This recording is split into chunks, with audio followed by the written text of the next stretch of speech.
The world exploded in a cacophony of red and blue.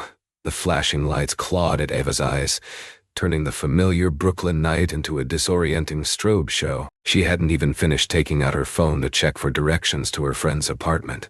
Now the cold steel of the police cruiser pressed against her cheek as a rough hand forced her against the hood. "Just relax and spread M," a voice snarled close to her ear. Ava inhaled sharply, fighting the rising panic. Stay calm, assess, react. Years of training ingrained deep within her muscle memory fought against the instinct to lash out. This wasn't a battlefield. This was something far more insidious. Humiliation burned hotter than any physical pain she'd ever endured. Her mind raced, cataloging the scene with a detached precision. 2 officers, both male, both white. One was the one holding her roughly. The other was casually leaning on the front of the car, a smirk playing on his lips. The air crackled with unspoken assumptions. "What's the problem, officers?" Ava managed to say, her voice steady despite the tremor in her hands. "I wasn't even doing anything. Can you tell me why you're doing this?" The pressure on her back increased, and she winced. "Save it for the judge, sweetheart." "You know damn well what you were doing," came the response. She closed her eyes, momentarily shutting out the chaos. This was wrong. All wrong. But struggling would only make it worse. She'd seen firsthand the power of misinformation. "Keep going to see why the officer wanted to accuse this person." The sirens wailed as they transported Ava into the station where she felt like she was bearing the weight of false accusations, and walked through the station's door. The humid Afghan air hung thick with the scent of dust and diesel. Ava, codename Nightingale, squinted through the night vision goggles, the emerald landscape painting a surreal picture in front of her. 20 clicks out, nestled in the jagged peaks of the Hindu Kush, was their target, a heavily fortified compound rumored to house a high-value Taliban leader. Their mission: extract him, neutralize the threat, and disappear like ghosts. "Team moving into position," she murmured into the comms, her voice calm and measured. "Alpha, Bravo, confirmed check. Alpha, loud and clear."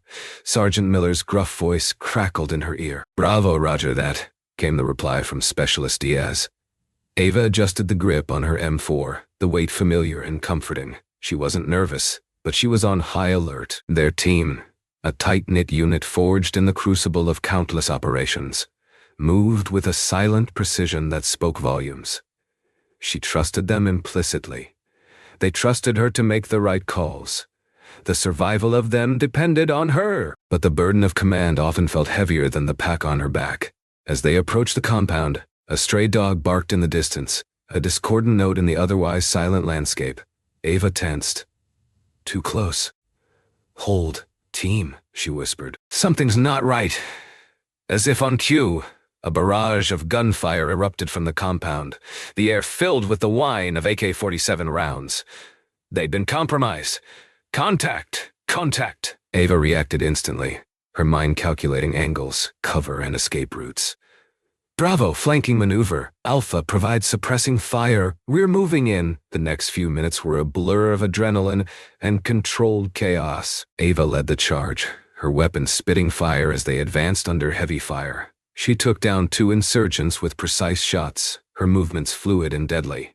She saw Diaz take a hit, a crimson stain blooming on his shoulder. "Diaz, down!" "Miller, cover him!"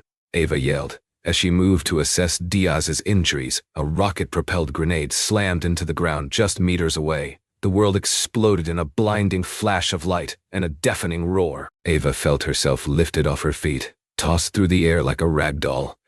Darkness threatened to consume her. Not today, she thought, forcing her eyes open. The ringing in her ears was deafening, and her body screamed in protest. But she could see Miller dragging Diaz to safety. "Nightingale, report," Miller yelled. Ava struggled to her feet, ignoring the searing pain in her leg. "I'm up!" "Miller, take Diaz and secure the extraction point. I'll cover your 6. She knew it was a suicide mission. Staying behind meant almost certain death, but she wouldn't leave her team. That's why she was made to be a leader. She'd come too far and will not surrender. The summons felt like a lead weight in his hand. Benjamin clutched the document tighter, the cheap paper crinkling under his sweaty grip. The courtroom loomed before him, a formidable structure of cold stone and implacable justice. He'd imagined this moment 100 times, practiced his arguments in the mirror, but the reality was far more intimidating. He was out of his depth. That was the undeniable truth. A fresh out-of-law school public defender, facing off against a seasoned prosecutor in a high-profile case that was already stirring up racial tensions in Brooklyn. It felt like a David and Goliath story where David had forgotten his slingshot. The air inside was thick with anticipation. Spectators whispered, their eyes darting nervously. The press scribbled in their notebooks, hungry for a story. At the plaintiff's table, Officer Simmons sat with an unsettling air of smug confidence, his gaze unwavering. Across from him, the judge, his face carved from granite, betrayed nothing. What was justice in this case? What did these peoples value? Benjamin swallowed hard, trying to ignore the tremor in his hands. He met Ava's gaze, calm, unwavering, a silent reassurance in the swirling chaos. He needed to be better and bring his best to the courtroom. He would not crumble. The aroma of freshly baked bread and robust coffee did little to soothe Ava's unease. She loved Le Bon Pain, a small French bakery tucked away in a quiet corner of Park Slope. It reminded her of her time in Paris, a brief respite between deployments. But today the atmosphere felt different. As she browsed the pastries, she noticed the owner, Monsieur Dubois, kept glancing her way. He wasn't impolite, but his gaze lingered a little too long, his smile a bit too forced. She selected a pain au chocolat and a croissant, heading to the counter. As she waited, a well-dressed white woman cut in front of her, placing her order with a breezy, entitled air. Monsieur Dubois greeted her with a warm smile and immediate attention. Ava suppressed a sigh. It wasn't overt racism, not the kind she'd faced in the military. This was the subtle, insidious kind, the microaggressions that chipped away at your sense of belonging. When it was finally her turn, Monsieur Dubois' smile seemed strained. "Will that be all, mademoiselle?" His voice trailed off, as if unsure how to address her. Ava met his gaze, her expression calm and neutral. "Yes, thank you."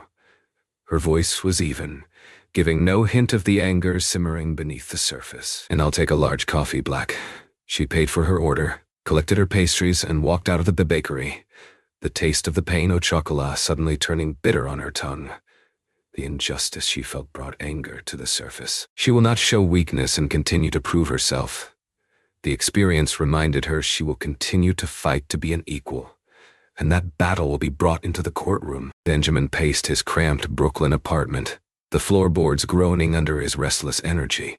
Case files littered the coffee table, a chaotic landscape of legal jargon and witness statements. He ran a hand through his already disheveled hair, the weight of the case pressing down on him. He picked up his phone and dialed a familiar number. "Hey, Uncle Leo, you got a minute?" A gruff voice answered. "Benny, what's got you all riled up?" "You sound like you're about to jump off a bridge." Uncle Leo was a retired judge, a grizzled veteran of the legal system who'd seen it all. He was Benjamin's mentor, his confidante, the only person who could cut through his anxieties with a dose of blunt honesty. "It's this Jackson case, Uncle Leo. I'm in over my head. Simmons has all the power on his side, all the connections." Leo chuckled. "Power's an illusion, Benny. It's how you use your knowledge and your voice in the system. You gotta be smart, be tenacious, and most of all, you gotta care." Benjamin's sighed. "I do care, Uncle Leo. That's what's scaring me. If I lose this, it's not just a case, but there is no system for racial justice." The scent of frying plantains and simmering Cerrito always transported Benjamin back to his childhood, to his grandmother's bustling kitchen in the heart of the Bronx. But tonight, the familiar aroma only amplified the knot in his stomach. Uncle Leo's words echoed in his mind. "You gotta care." He cared, all right. He cared because he'd seen firsthand the sting of injustice, the way it could twist and break a family. His thoughts drifted to his older brother, Marco, always the golden child, the one destined for greatness. But Marco's dreams were shattered by a single devastating encounter with the legal system. Marco, a gifted artist with a scholarship to a prestigious art school, was wrongly accused of theft. A convenience store owner, fueled by prejudice and a rush to judgment, had identified him as the perpetrator based on nothing more than his skin color.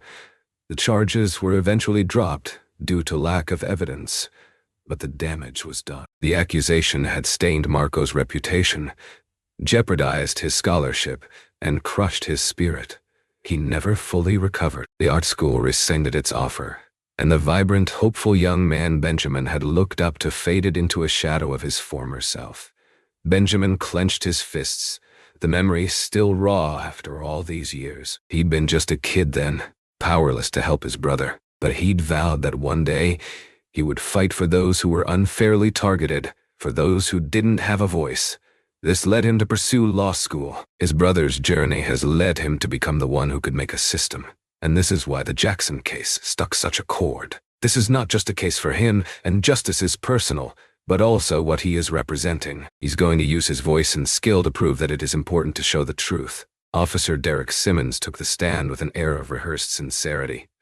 His uniform was impeccable, his demeanor calm and controlled. He was the picture of a dedicated public servant, a protector of the peace.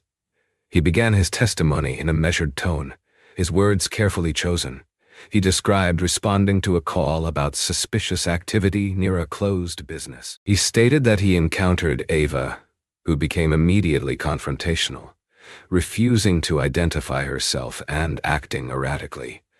She became verbally aggressive. Simmons recounted, his voice laced with a subtle note of fear. She started yelling and cursing, drawing attention to herself. It was clear she was trying to cause a scene. He paused for effect, looking directly at the jury. I tried to de-escalate the situation, but she wouldn't listen. I was genuinely concerned for my safety and the safety of the public. Benjamin watched, a growing sense of unease washing over him. Simmons was a master manipulator, playing on the jury's biases and fears. Ava took a deep breath, the weight of the courtroom pressing down on her. It was her turn to speak, to challenge the carefully constructed narrative of Officer Simmons. She began by describing the moment she realized she'd taken a wrong turn and pulled over to consult her phone. I was looking to find my directions. I didn't know Brooklyn, she said, her voice calm and steady. Officer Simmons approached me almost immediately. She continued. He didn't ask if I needed help. He didn't even introduce himself. He shone his flashlight directly in my eyes and demanded to know what I was doing. She paused, meeting the gaze of each juror. I was confused and, honestly, a little intimidated. I asked him why he needed to know, what law I was breaking. And that's when things escalated. The way he did it was intimidation because he had power that made me look small. He had the wrong place and the wrong intention. The biting wind whipped across the barren landscape of Quantico, stinging Ava's face. She stumbled, the weight of her pack threatening to pull her down. It was her first week of SEAL training, and she was already questioning her sanity. A hand steadied her. Need a hand, Jackson? A voice said. She looked up, meeting the kind eyes of Ben. He was a year ahead of her, a lanky kid from Brooklyn with a surprisingly gentle demeanor. Thanks, Carter, she mumbled, accepting his help. Everyone underestimated me in the start. The instructors would try to make me quit. It's a tough job, but you have what it takes. That you are a strong and smart leader, said Ben with a warm smile. Over the next few months, Ben became her unlikely ally. He helped her navigate the physical and mental challenges of training, offering encouragement and support when she was ready to give up. You remind me of my brother, who always knew what to do when a problem arrived. That's why I am a lawyer, replied Ben. His belief in her gave her strength. He saw something in her that she hadn't yet seen in herself, a fierce determination, unwavering resolve, and the heart of a true leader. She would not give up. She would be the best. This moment with Ben has led her to believe in the system. The precinct buzzed with the low hum of activity, but in Simmons' small office, a bubble of self-importance seemed to form around him. He leaned back in his chair, a smirk playing on his lips, and dialed internal affairs. "Simmons here," he said, his voice clipped and authoritative. "I need to report an incident. Resisting arrest, assault on an officer. The suspect is in custody." He paused, enjoying the moment. "Jackson, Ava, yes, that's right." He hung up, satisfied. The call to IA was more for show than anything else. He knew how the system worked. He started typing up the report, meticulously crafting a narrative that justified his actions and demonized Ava. "He controls everything, all on me." The courtroom air crackled with tension. Benjamin stood before Officer Simmons, a thin folder clutched in his hand. Simmons shifted uneasily, his smug facade starting to crack. "I object, Your Honor," the prosecutor interjected. "This is irrelevant." "Overruled," the judge said, his eyes narrowing. "Mr. Carter, proceed." Benjamin opened the folder. "Officer Simmons, are you familiar with a complaint filed against you in 2020 by a Mr. Carlos Rodriguez, alleging excessive force during a traffic stop?" Simmons' jaw tightened. "I don't recall," he mumbled. Benjamin raised his voice. "Let me refresh your memory. I am presenting a file about the abuse and excessive force that Officer Simmons used towards people who were not guilty of crimes." He revealed the document to the jurors. Simmons lost all his control over his body. He was losing the case, and that was all because the truth has prevailed. He knew that this was the ending of his career. The courtroom held its breath. Benjamin approached the judge, a USB drive in his hand. "Your Honor, the defense has obtained video evidence that directly contradicts Officer Simmons's testimony." The prosecutor shot to his feet. "Objection! This evidence was not disclosed prior to trial. It should be inadmissible." "Mr. Carter, did you make a good faith effort to disclose this evidence?" the judge asked, his expression stern. "Your Honor, this footage was only recently obtained," Benjamin replied. "It was discovered on social media just days ago, shared by an anonymous user. We believe it is crucial to establishing the truth." The judge hesitated, then nodded.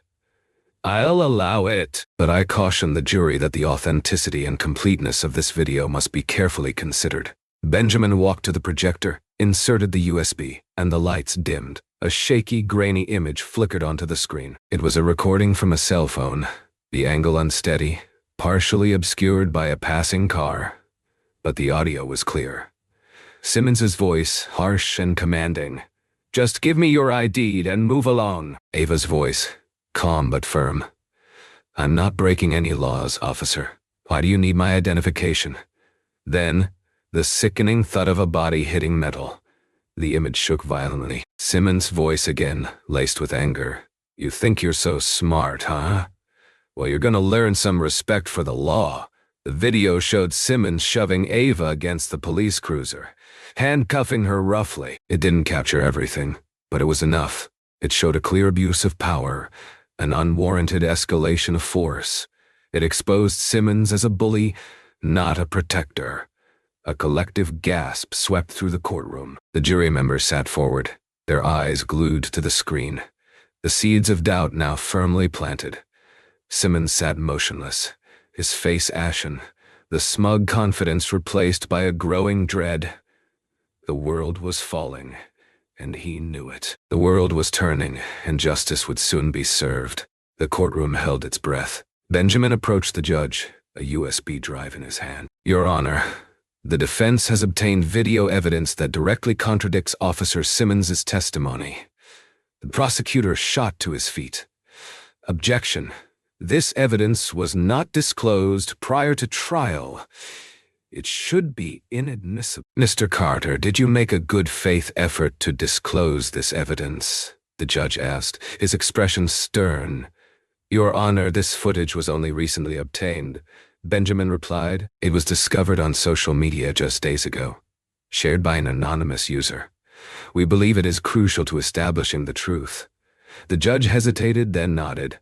"I'll allow it, but I caution the jury that the authenticity and completeness of this video must be carefully considered." Benjamin walked to the projector, inserted the USB, and the lights dimmed. A shaky, grainy image flickered onto the screen. It was a recording from a cell phone, the angle unsteady, partially obscured by a passing car. But the audio was clear. Simmons's voice harsh and commanding, "Just give me your ID and move along." Ava's voice, calm but firm. "I'm not breaking any laws, officer. Why do you need my identification?" Then the sickening thud of a body hitting metal. The image shook violently. Simmons' voice again laced with anger. "You think you're so smart, huh? Well, you're gonna learn some respect for the law." The video showed Simmons shoving Ava against the police cruiser, handcuffing her roughly. It didn't capture everything, but it was enough. It showed a clear abuse of power, an unwarranted escalation of force. It exposed Simmons as a bully, not a protector. A collective gasp swept through the courtroom. The jury members sat forward, their eyes glued to the screen. The seeds of doubt now firmly planted. Simmons sat motionless, his face ashen, the smug confidence replaced by a growing dread. The world was falling, and he knew it. The world was turning, and justice would soon be served. The sterile, windowless room hummed with a fluorescent light, casting a harsh glare on the faces of Detective Miller and the man sitting across from him. Detective Miller was there to bring down Officer Simmons. "Mr. Johnson," Detective Miller said, his voice calm but insistent. "You've known Officer Simmons for a long time, correct?" Mr. Johnson hesitated, his eyes darting nervously. "Yeah, we go way back. We graduated from the academy together. We've always been friends. So you're aware of his work ethic, his character, his professional conduct?" Mr. Johnson shifted in his seat. "I thought I was." "What do you mean by that, Mr. Johnson?" "Look, I'm not gonna lie. Derek Simmons, he's always been a bit of a hothead, quick to anger, quick to judge. He always used his power to bring pain. He's always used as a bully. Can you give me specific examples, Mr. Johnson?" Johnson looked down at his hands, his voice barely a whisper. "There were incidents, complaints that always seemed to disappear.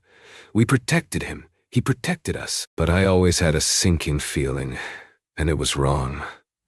There's something big happening. Justice is coming."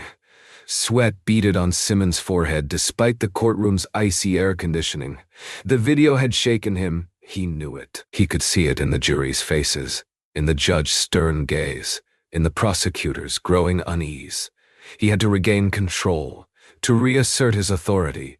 Benjamin, sensing his vulnerability, pressed his advantage. "Officer Simmons," he said, his voice sharp, "you testified that Ms. Jackson was a threat to your safety.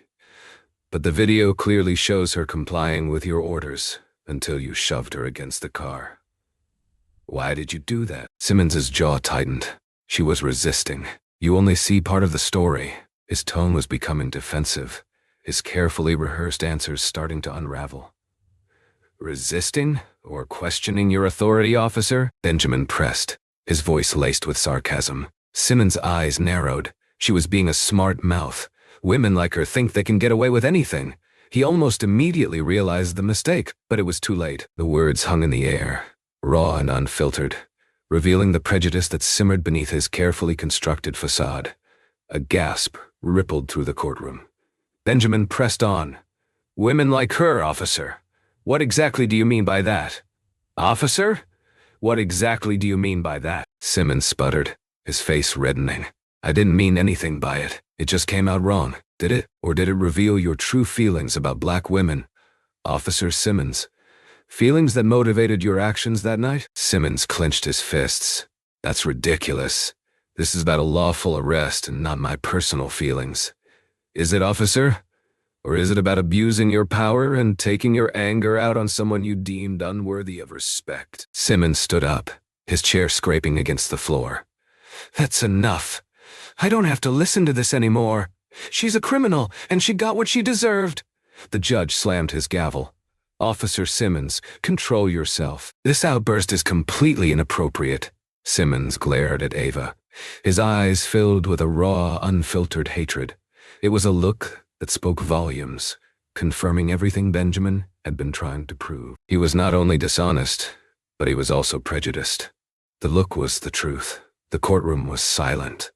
A psychiatrist, Dr. Eleanor Reynolds, sat on the witness stand, her voice calm and measured. She had been called to testify about Officer Simmons' psychological profile, based on extensive interviews and background checks. "Dr. Reynolds," Benjamin began, Did your evaluation reveal any patterns or insights into Officer Simmons' behavior? Yes, it did, she replied. Officer Simmons' record revealed that most of the people wrongfully accused were African American. I interviewed the families of all parties and saw firsthand how their lives were affected. And did you find any contributing factors to this pattern? Benjamin pressed. Officer Simmons had a troubled childhood with an abusive father who was an alcoholic. He always believed that African American people were troublemakers, and his life's goal was to get them off the streets. He had a difficult childhood and believed that what he was doing was what was best for the system. However, Dr. Reynolds' statement in conclusion was that Simmons's had troubled childhood. Those people are not for me, Dr. Reynolds stated. There was a deep prejudice that fueled all his actions. The tension in the courtroom was palpable. Benjamin approached the judge, a thick file in his hands. Your Honor, at this time, the defense would like to introduce the military service record of the defendant, Ava Jackson. The prosecutor scoffed. Objection. This is irrelevant. Ms. Jackson's military history has no bearing on the events of that night. Your Honor, I believe it speaks directly to her character, her training, and her capacity for both restraint and decisive action, Benjamin countered. It's crucial to understanding the kind of person Officer Simmons confronted that night. The judge hesitated, then nodded.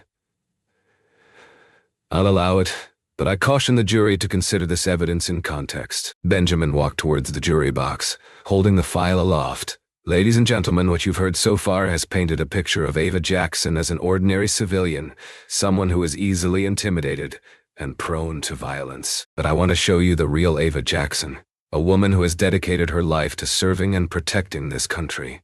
He opened the file, displaying the contents for the jury to see. What does this say? And said with a loud voice, she is a Navy SEAL. The courtroom fell silent, the only sound the rustle of papers as the jurors strained to read the documents. There were commendations, citations for bravery, and records of specialized training, all painting a portrait of an extraordinary soldier. This reveals to the court that they thought they knew her, but they were wrong. Benjamin stepped aside, allowing Ava to approach the jury box. She stood tall, her gaze steady, her voice clear and resonant, cutting through the silence. She was no longer just a defendant. She was a warrior, a leader, a woman who commanded respect. My name is Ava Jackson, she began. And yes, as you've just learned, I'm a lieutenant commander in the United States Navy SEALs. I served my country for over 20 years, on multiple deployments, in some of the most dangerous places on Earth. She paused, meeting the gaze of each juror, one by one. I've seen things, done things, that most people can't even imagine. I faced down terrorists, protected innocent lives, and made sacrifices that I can never take back. I'm saying this not to boast, but to offer context. I'm not a violent person. I'm trained to protect, to defend, to use force only as a last resort. Every movement is for what I believe in. The prosecution would have you believe that I was acting suspicious. It's not true.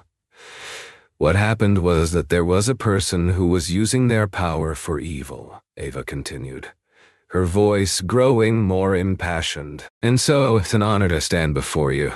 I joined the Navy to serve my country, to protect the freedoms that we hold dear.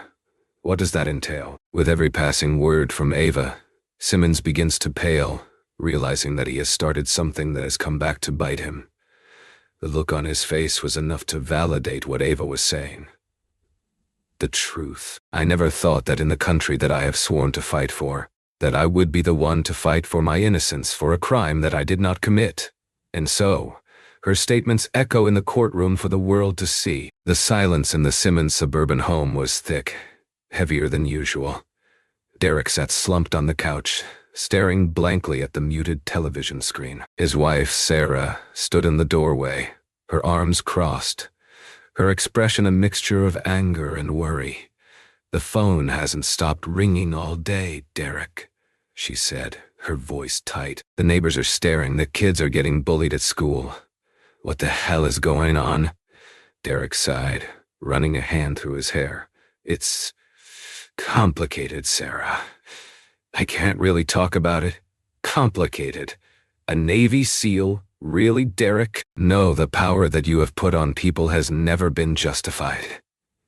You are hurting my kids." She was a very compassionate person, and Derek has a history of troubling behavior. She hesitated. "I believed you, Derek, that you were always doing the right thing." Derek got to his feet, his voice rising. "I am doing the right thing. I'm following through the system, but things got out of hand. Can't you trust me for once? How can I? When everything comes crashing down, where am I and where are the kids?" Her words were the last ones before walking out, leaving Derek alone.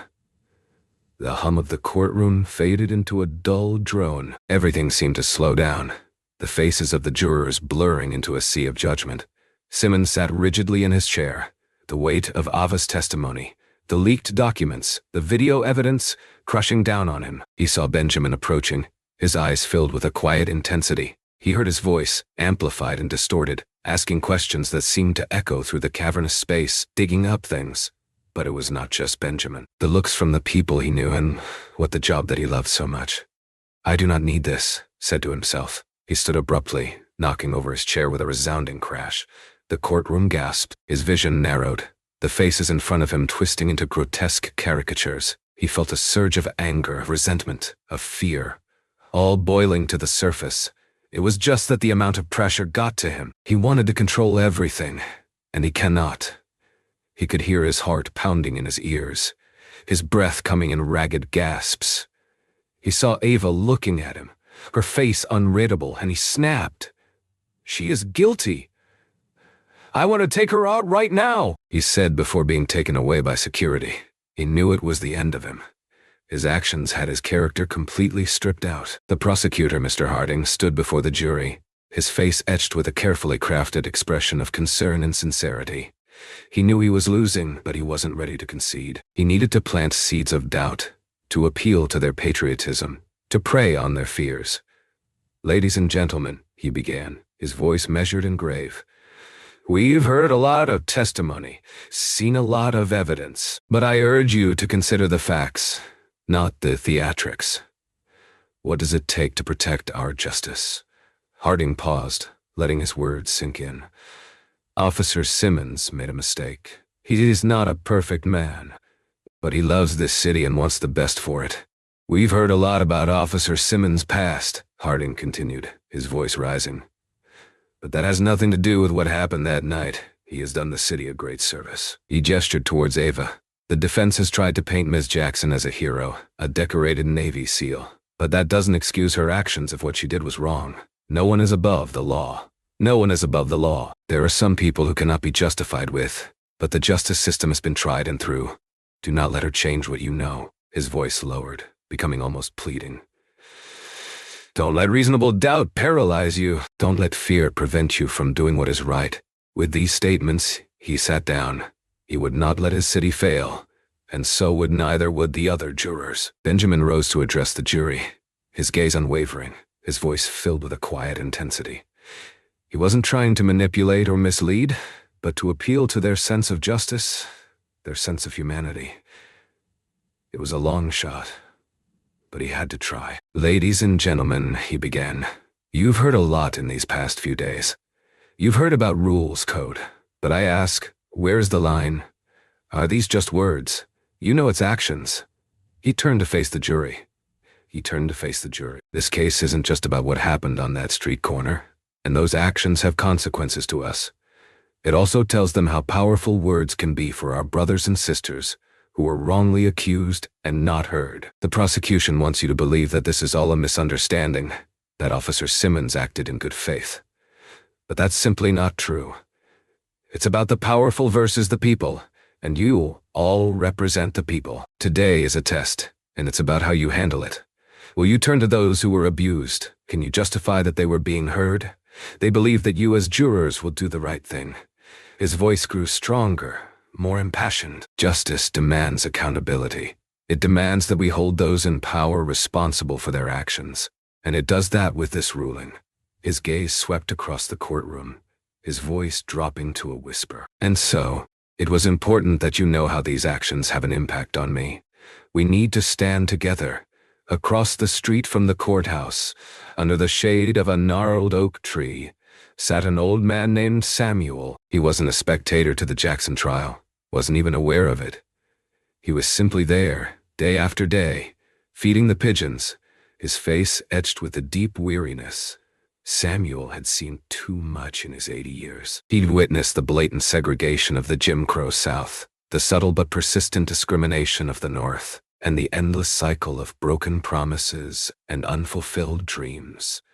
He'd lost faith in the system long ago. His son, Michael, had been wrongly convicted of drug possession 15 years earlier, the victim of a biased police force and apathetic legal system.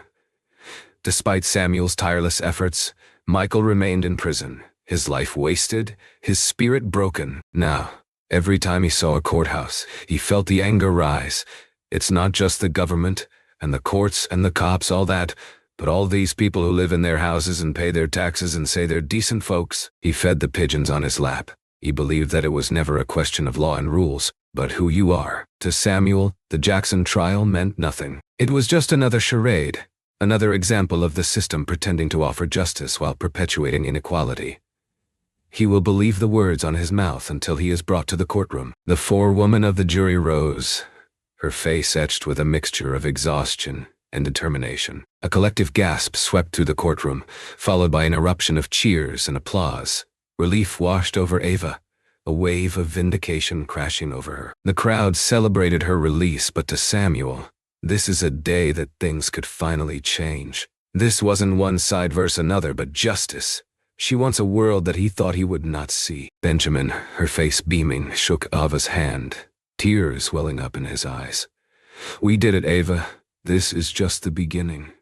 A sea of microphones and cameras surrounded Ava as she stepped onto the courthouse steps, Benjamin by her side. The crowd surged forward, a cacophony of voices vying for her attention. She raised her hand, silencing the noise. First, I want to thank the jury, she began, her voice clear and strong, for seeing the truth, for having the courage to stand up for what's right. I want to thank my lawyer, Ben, for working so hard to find this path to success. As a military and woman of power, I was always told to stand up and speak. How the system works can be scary, but never lose faith. It can be worth it if we stand together. This case was never just about me, she continued. It was about accountability. It was about justice. It was about speaking truth to power. This is just a single event, but what I seek to represent is to make that journey not alone. I fought for this country, but there are people who are working to make us forget what it is. This will be a long battle, and if all come together, we will see how we change a wrong into something right. Her words were met with cheers and applause. This will all be over, until we remember that this fight is here to stay, she promised the people with open arms. The Brooklyn brownstone felt like a sanctuary after weeks in the glare of the public eye. The scent of lavender filled the air, a calming balm for her frayed nerves. Ava sat by the window, watching the city lights twinkle in the distance. The trial was over, but the scars, both visible and invisible, would last a lifetime. She knew the world would not know what happened in her life, but what was important was how she handled it. It's not over, and thought about those who lost hope for the system and people who were going through the same things. She picked up the framed photograph on her bedside table, a picture of her team from Operation Nightingale, their faces young and hopeful. She traced the lines of their faces, remembering their sacrifices, their loyalty, their unwavering commitment to each other. This is the best part about everything. We are working together. They and Ben have led her to be the person that she is today and have never let go. I cannot let them be sad. She will return to the Navy, this time as a consultant, so she can spend time as an advocate. There will come a time when she will need to find a way, but I need to find myself first. That no system will work. The people make the system. As long as people stand to keep fighting, then she will too. That was her commitment, the promise she made in her heart to make sure it would happen. She heard the door open, and the light hit her face. She turned around, and it was Ben, with a bouquet. They looked at each other and smiled. There was a lot to process, but whatever she wants to do, they will take that journey to fight, together. There is a fight coming. From Ava's Germany, several powerful life lessons emerge. First, always assess and maintain your composure under pressure. As Ava demonstrates during her arrest, this skill is invaluable in high-stress situations at work or in personal crises. Second, never underestimate the power of truth and preparedness. Ava's meticulous record-keeping and Ben's thorough investigation turn the tide. Apply this by diligently documenting your work and life events. Third, your past shapes your actions, as shown in the motives and the abusive childhood. Finally, authentic connections fortify resilience. Ava's bond with Ben is a reminder to nurture and Leon's supportive relationships. In all, let this also be known. Lastly, speak truth to power even when it's frightening, as both Ava and Ben showed to stand up to your own belief. Actively challenge injustice when you witness it.